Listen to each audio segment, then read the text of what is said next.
Well, I count 4 of you that weren't at our meetings yesterday, so at least we won't be completely talking to the choir.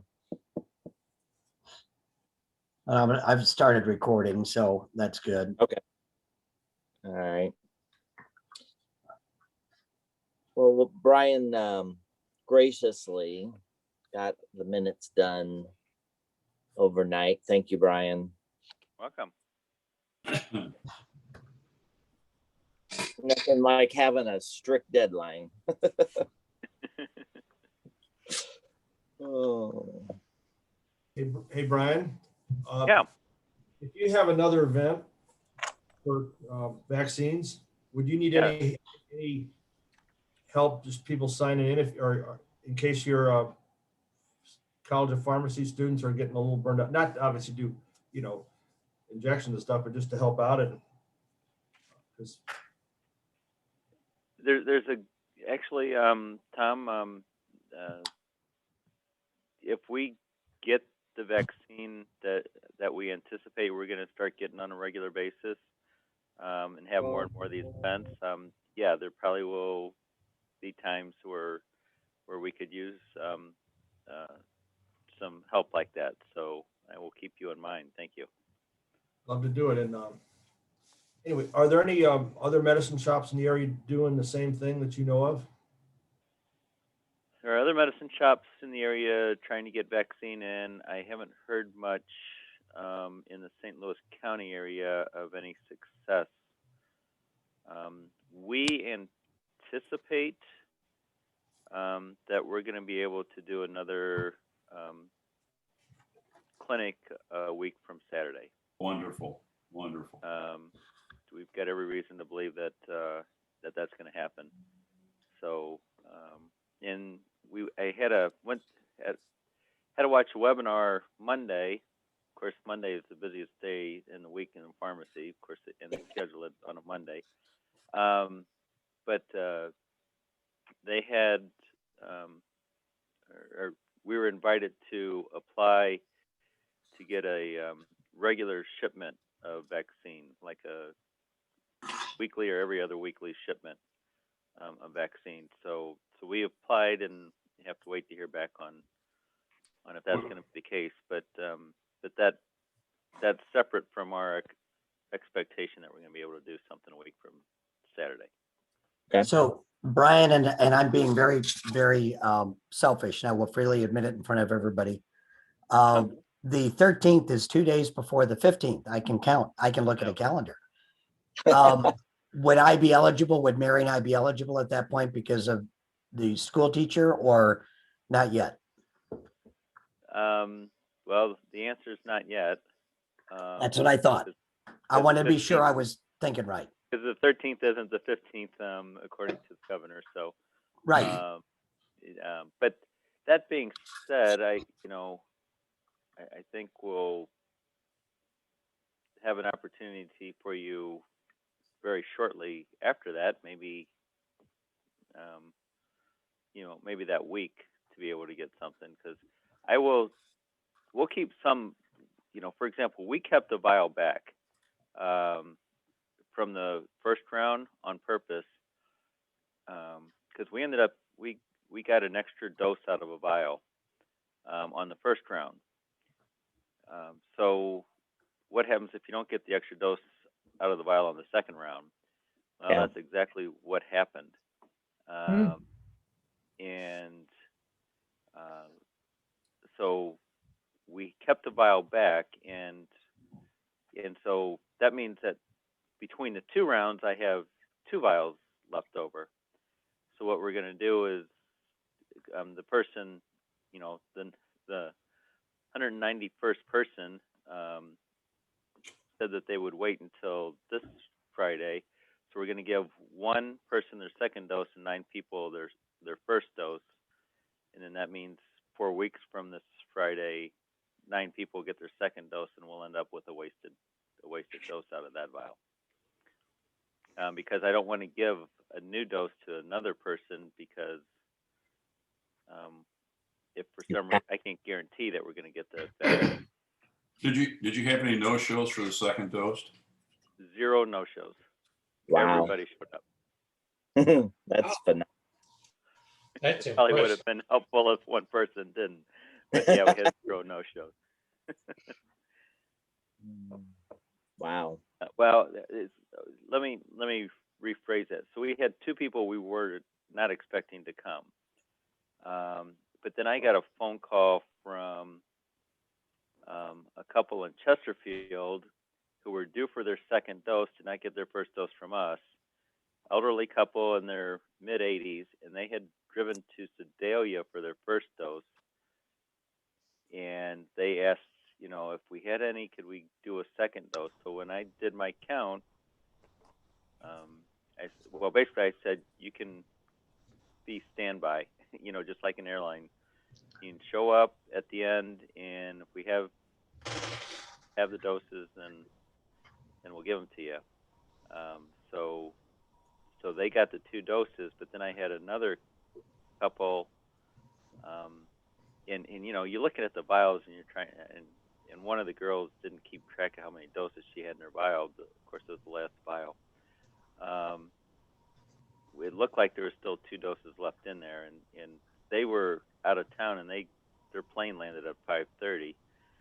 So, and there was somebody that I knew, one of our patients. So I just said, "We'll come to the pharmacy as soon as you get off the plane." And of course, that when they got here, I could only get 1 dose out of that vial. So they're the ones coming back for that second dose on this Friday. Gotcha.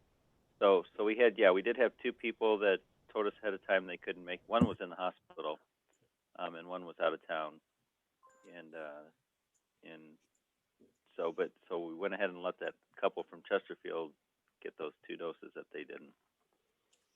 Well, But everybody that was signed up showed up.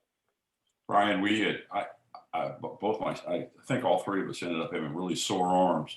I felt a little queasy the next day, and both my daughter-in-law and granddaughter got headaches the next day from the Today. just Yeah. matter of information. I've heard some people having nothing, and some people being sick for a couple days. So yeah, Mitch, I think you're one of them, weren't you? Yep. I was. I guess better that you're sick from the vaccine than being sick from COVID. That could be a lot worse. Yep. Yeah, we've got a good friend of ours, his youngest brother is Down syndrome. His youngest brother and sister are both Down syndrome, and they're in their 50s, the 2 Down syndrome. So they've outlived a lot of what was expected over the years. And he is in the hospital. He has COVID second time. He also has kidney issues. He's on dialysis, and he is diabetic. And at this point, he's no longer. And they're thinking he's just, I'm done. I'm out. I don't know. We haven't gotten an update in a few days, but I've never met, even as a kid, both Dennis and Mary Alice were always, they would give you the shirt off their back and then some. The attitude they had and the attitude the family had about these 2 were amazing, simply amazing. And I know the family right now is kind of torn up about he's a good sized guy, and he's down to 160 pounds. And there's not much left. So I keep looking every day. I'll check Facebook as they're putting updates on it. That's not one I want to read. But like you said, Brian, it's better to be a little sick from this stuff than to have that. And I know, Mitch, what you went through. I'm not minimizing it by any stretch, but yeah, I can agree with Brian's comment. Did any of you see it was on Channel 2 News, the St. Louis County Police Sergeant by the name of John Wilson? Did you see anything on that in the news? No. Anyway, it's Becky's hairstylist husband, and St. Louis County police officer, and I think he went into December 21st, and he was on all the devices, and he came off about maybe 2.5 weeks ago. He was moved to rehab. Police were at Mercy and at the other facility walking him. He walked 15 feet, 15 steps by himself and 150 feet on a walker yesterday, and will probably be released to go home Friday. It's amazing how the recovery has come from, being complete. They thought a couple times they were going to lose him, and he came back. And so it's just, and on Facebook, there are remarks from around the world to them as to hoping for his recovery, which is kind of nice.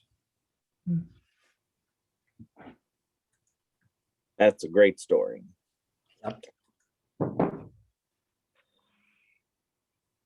Yep, because I only buried one person that had spent 4 weeks in the hospital and then passed.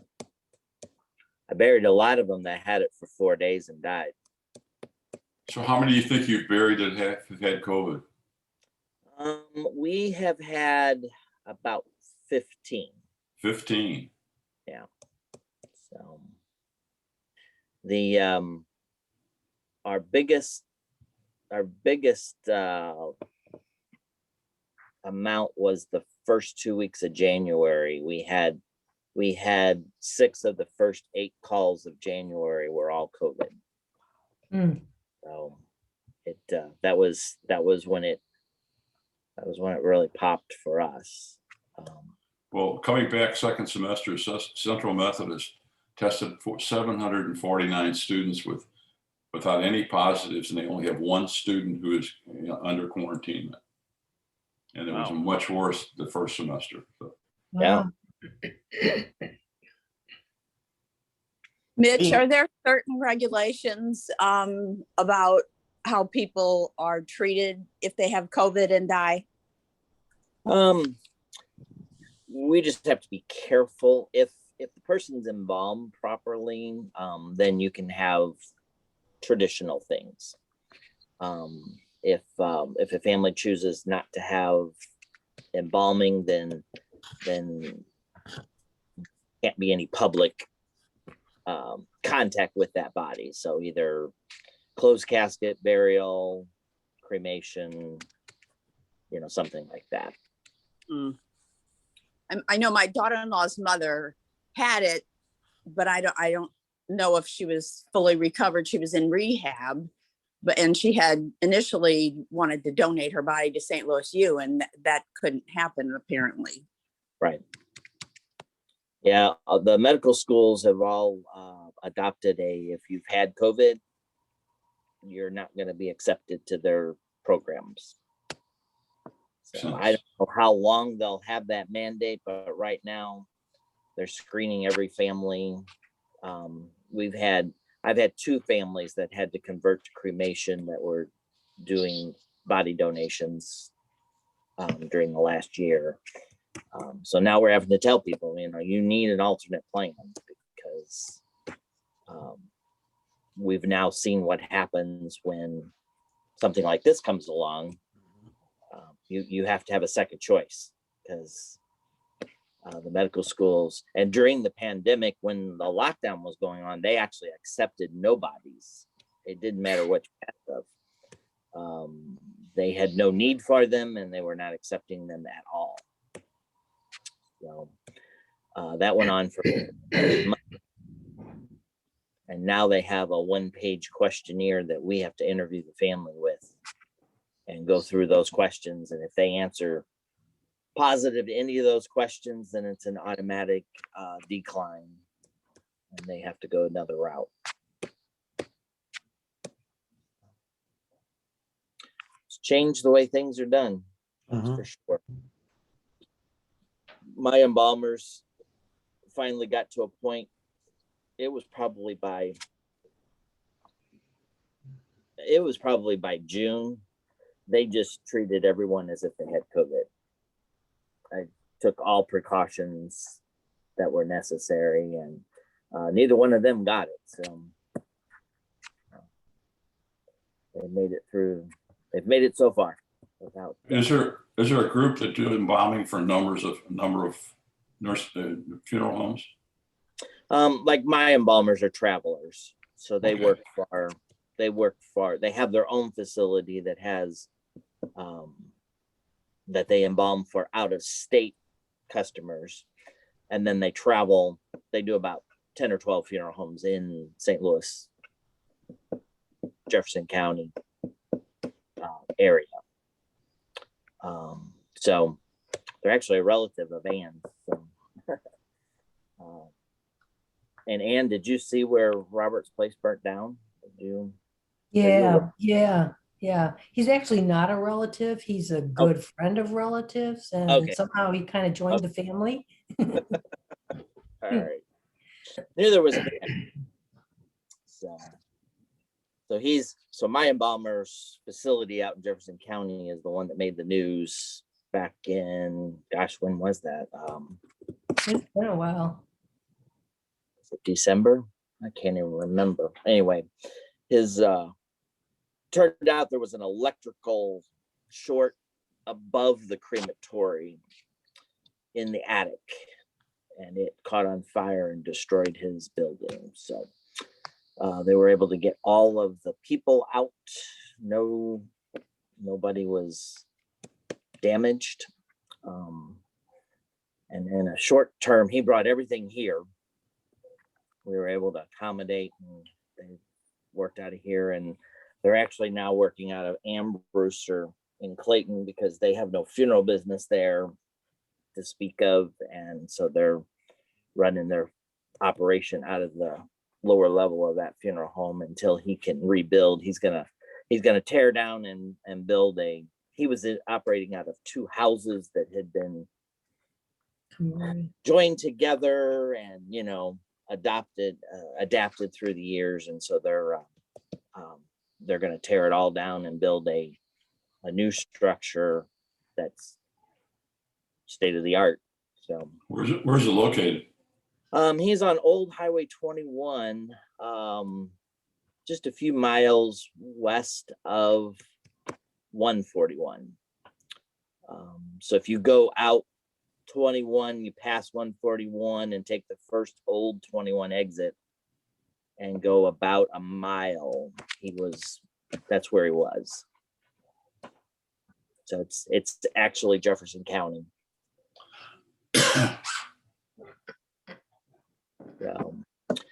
Well, with all of that, it's been good to catch up with everybody.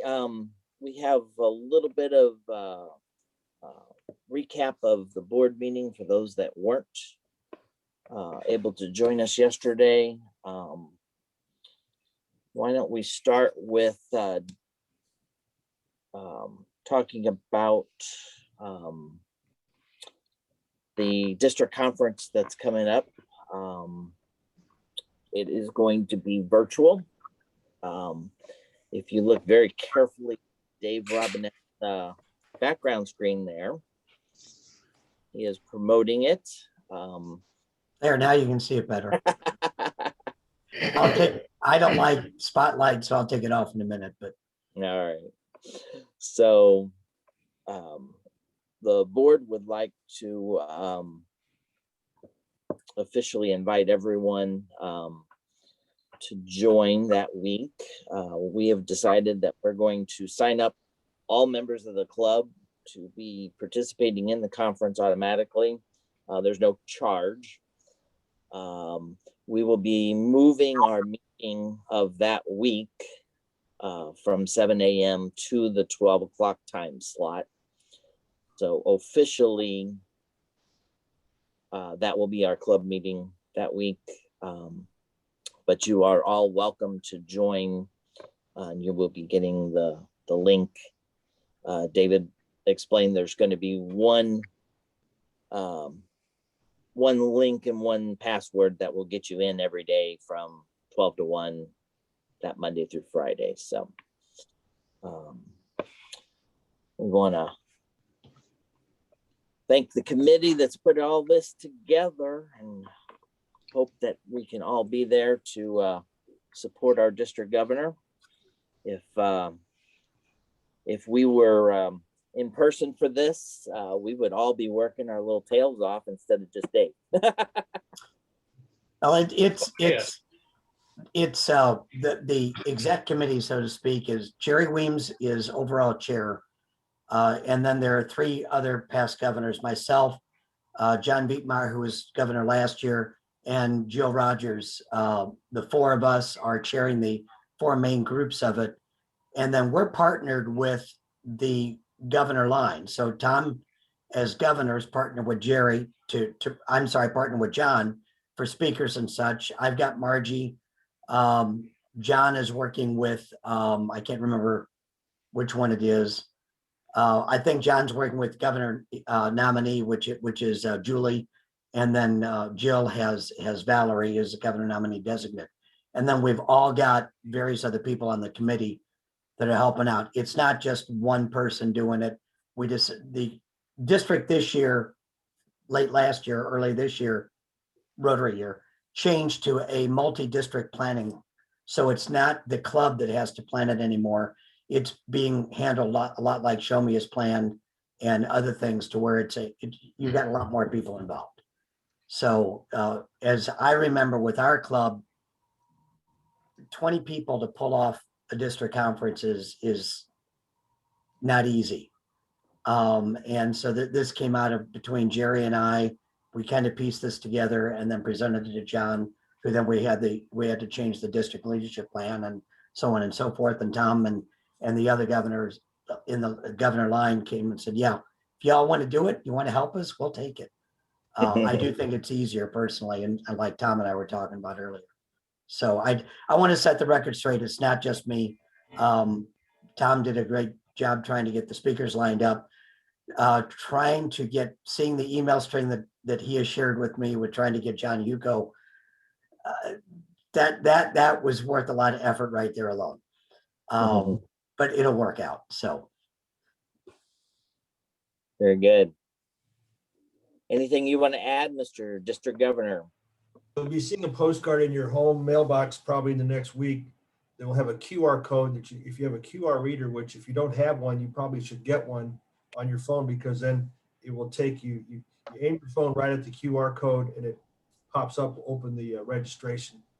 And but I think Dave said we're going to register in mass, but you'll see a postcard about it. And anyway, I appreciate all the help and guidance from everybody. Great committee, and I don't know how I'm gonna Zoom after July 1. I'm sure there'll be something to Zoom on. But On your bike. I've Zoomed on the bike. I think in the warm weather, I've been out at Creve Coeur in the morning and just turn it on the phone and ride along, because it's when you do it an hour and a half every day, it's like you don't even have to think about it until you crash. But we got great mentors all the way around, everybody on this call. Blazing new territory, so all about it. All right, so catching up with that. We are, the other thing I wanted to highlight was we had talked last month. Remember, we had the program with the waterman, George, what's his last name? George Lewis. Lewis. All right, so we have, we'd like to get the members that want to do this to pull the trigger. So I've committed to do one. Dave Robinette has committed to do one. Jerry has committed. And Bob, you're committed, is that right? Yeah, as a matter of fact, I've got his website up on my iPad right now, because I just got the picture. I've got the picture to submit to him. How do we get it to him, and how do we do the donation? Let's see here. Let me. On his website, I have his email address, which is waterman6960@yahoo.com.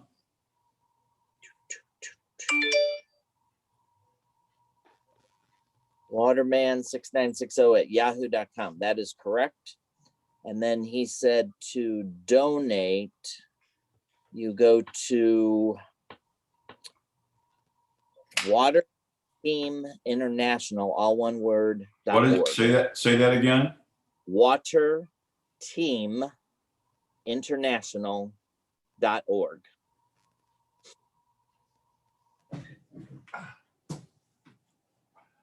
and donate the 150 there.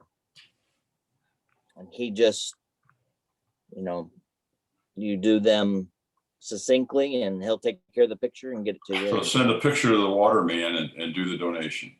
Yep. Okay. So we need one more, if we can have one more Rotarian step up, we'd have our 5 committed. The club's going to put in another 500, and then George will put in 500, and that 1,500 will go towards a water project. He announced on his Facebook page they are doing a huge water project that this will all go towards. See if I can find it. Yeah, I'll step up for one. We just had to put our dog down a month ago, and right before we did, our sons gave us nice portraits of 2 dogs. So I don't need one for me, but my daughter and family just got a dog. He's all black. I'm sure, how are you gonna do a all black? But I'll get them to do some good photos. We'll make it happen. Sounds Mitch, good. Mitch, I'm not having luck with watermaninternational.com.org. No, it's not Waterman. It's just water. Water, okay. Water Team International. Oh, water team, I'm sorry.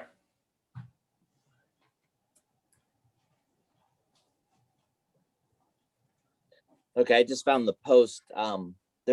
His club is doing a $150,000 water global grant. I announced it February 24th. So, and March is one of the themes is water projects for Rotary International humanitarian things. So that will fit in. So thanks, Tom, for making that number 5. If anybody in the future wants to do it, it's always available. It'll be I will put a little story on the newsletter about this for anybody else who wants to. So we've got Mitch, Tom, Bob, Jerry okay. and you.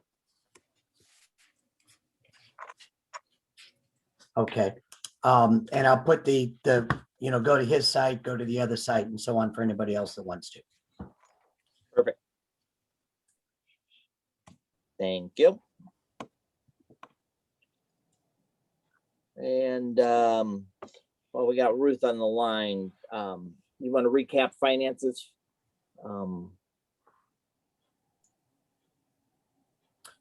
We have money. I can, Ruth, I've got the reports. If you want me to pull them up, it's up to you. If you want to just put up the balance sheet, that's Okay. probably Hang on a minute. the most, Beneficial. yeah. Here we go. Okay, so yeah. And as we talked about yesterday, because we've been doing the fundraising alternative, our bank balance is almost as high as it was last year after the mouse races. So good thing. And then we have the community chest money there for our projects. And that's about it. Anybody have any questions about what they see?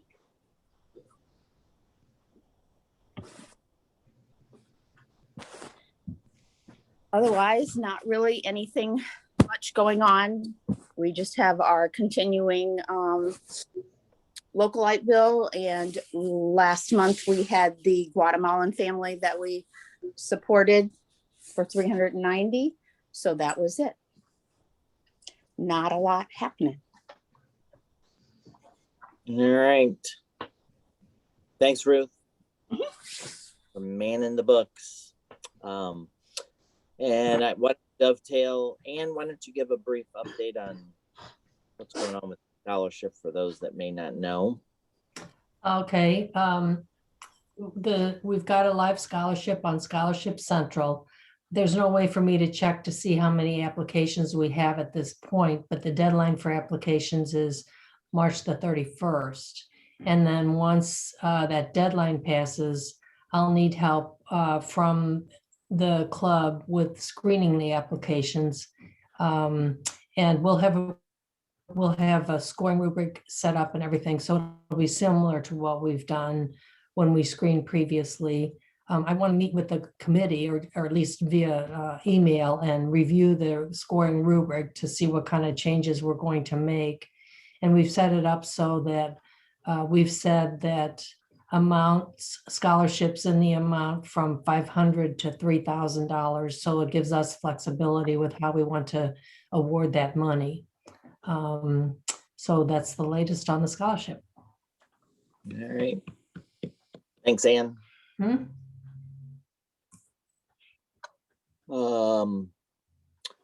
Rotary Foundation report. I don't really have anything. All right, we I don't know if you did.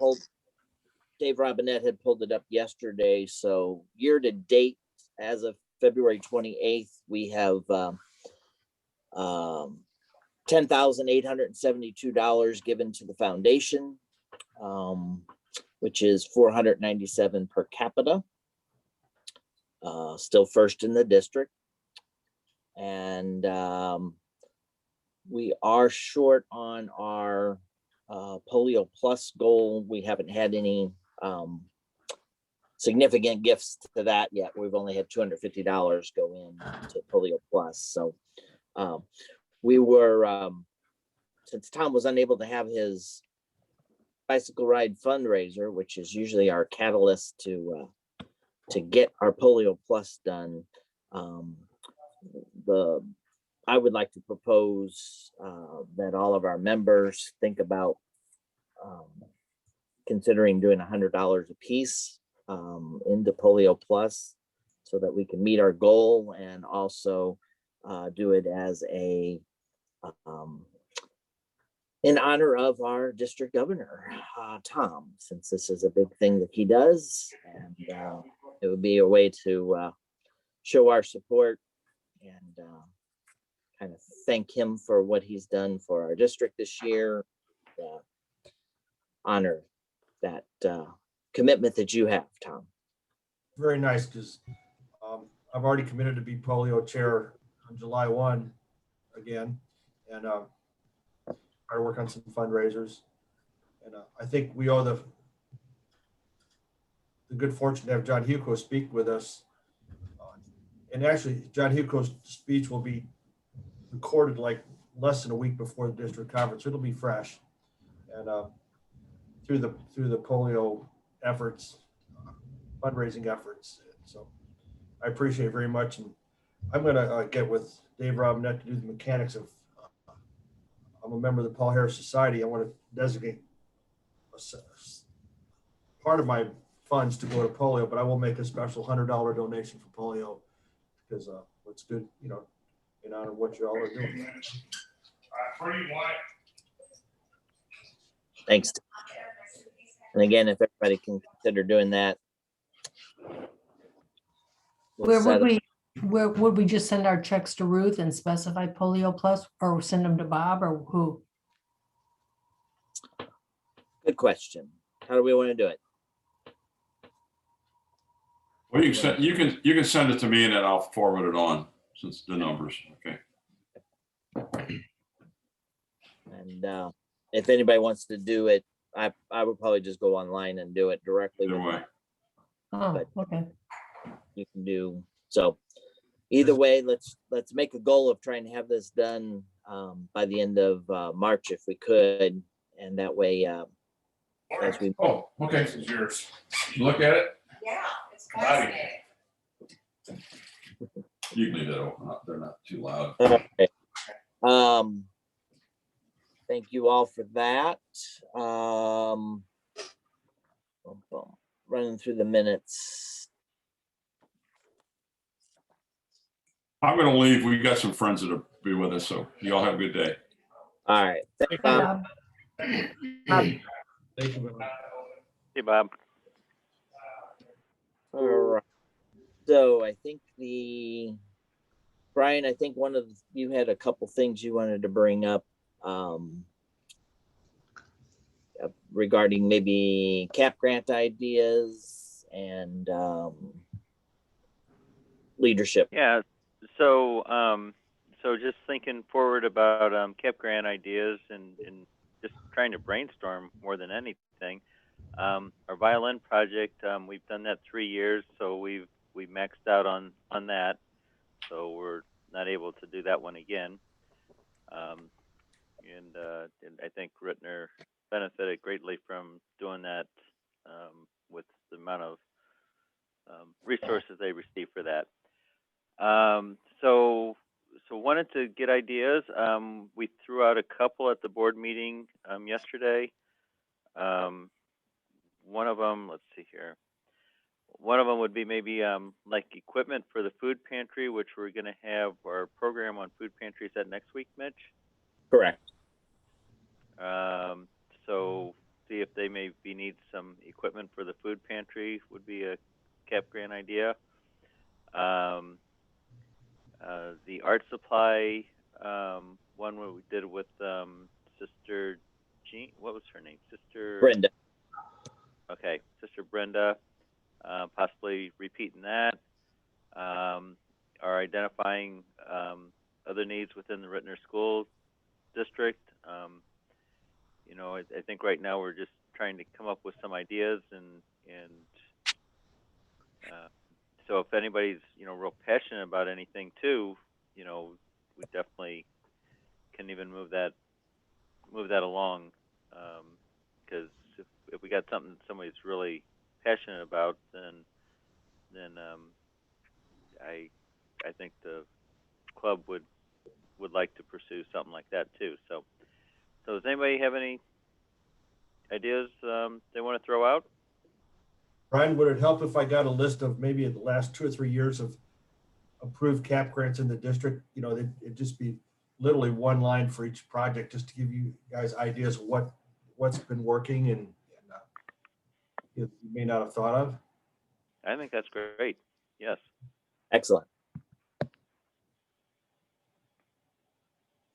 Thanks, Tom. Okay.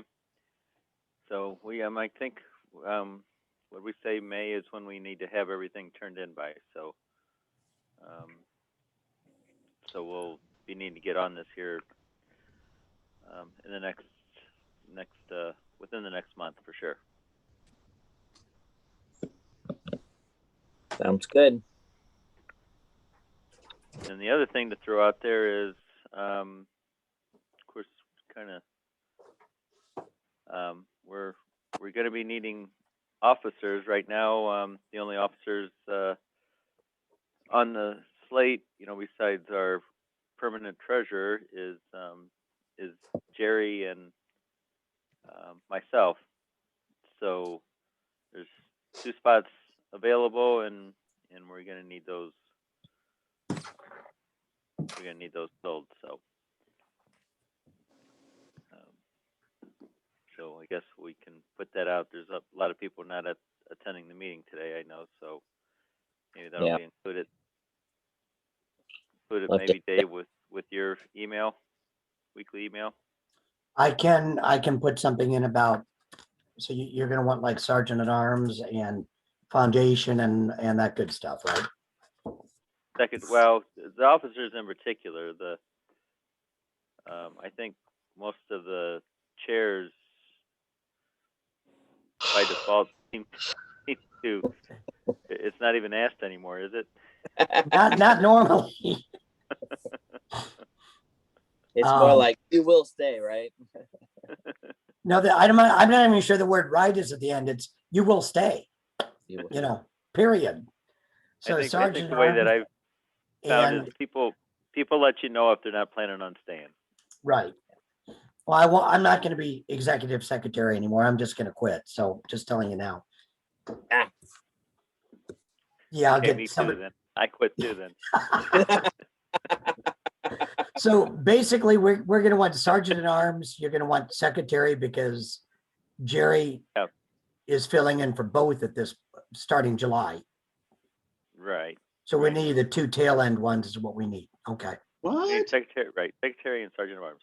What am I doing? So, You're so, everything, Jerry. all right, I was under the impression, Jerry, that you are going to be secretary and president-elect at the same time. Yippee. Yes. So which one do you want so that we can find somebody else to go in the other slot? Well, I guess the president-elect, but I can, secretary, that's fine too.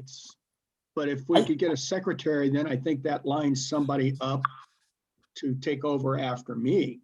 So that's, Well, and to be honest, my thought would be it's probably going to be easier to find a secretary, somebody willing to step into that role than to step into president-elect to be president immediately after that.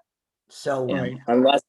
unless Mike or Dave Mueller, who actually have both served as secretary already, and then had to step away from the line of